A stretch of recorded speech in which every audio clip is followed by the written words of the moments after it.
Yes, we know the money is allocated, but are we comfortable that it is actually being used to deliver on its intended purposes? Amidst a growing debt burden, unfunded priorities and projects, government has found it hard to realize major development and investment goals. According to civil society organizations, recurrent expenditures that include wages, salaries, interest on domestic and external debts, plus commitment fees continue to outstand development expenditures, limiting available resources. Government has thus been encouraged to rationalize ministries, departments and agencies (MDAs) in order to reduce redundancies and lower administrative expenses and boost resource management performance. Our concern, our issue, our call for government should be that government should aim at reducing its expenditures, on a bloated government on a bloated public sector by basically rationalizing a different number of MDAs. So if you have duplicated roles being done by a number of MDAs, it would be good for government to merge them, as it was in the call, I think, in 2018, to merge them together, and in that case, they would be reducing the government expenditure, and as well working towards enhancing government revenue in the long term. Among the respective programs, for instance, agro-industrialization, the multi-million recurrent wage and non-wages expenditure favorably competes with domestic and external development financing.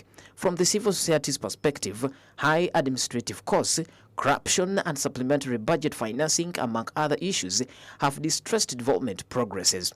Ramadan Igobi, the permanent secretary from the Ministry of Finance, previously confirmed just how far the Office of the Attorney General has gone in regard to rationalization of ministries, departments and agencies despite delays.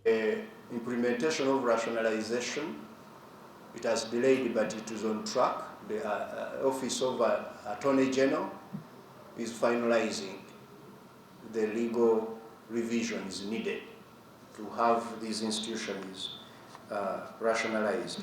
From the Ministry of Finance data, of the 48,130.8 billion for the current approved financial year budget, wages accrued 6,375.58 billion, 11,113.89 billion for non-wages, and 661.95 billion for arrears. With efforts to offset domestic revenue still on course through tax reforms, civil society organization further commended government for the implementation of domestic revenue mobilization strategy that foresees an increase in tax to GDP ratio by 0.5% every financial year. The non-tax revenues, we see that most government officials have continued to collect and spend at source. We want to make sure that whatever revenue is being collected is actually collected electronically, so that we minimize on the loss, because right now we know that government is implementing the e-cash system, and there is some kind of resistance when it comes to some of these reforms. So we commend that effort, and we hope that we'll be able to yield a lot of revenue in the long run. As redress of redundancies gains momentum, concerns about the rising debt stock, which peaked at 86.6 trillion as of June from 78.1 trillion, is notable, citing how it still erodes revenue critical for numerous development initiatives. Pedson Mumbere, Smart 24 TV, Business Today.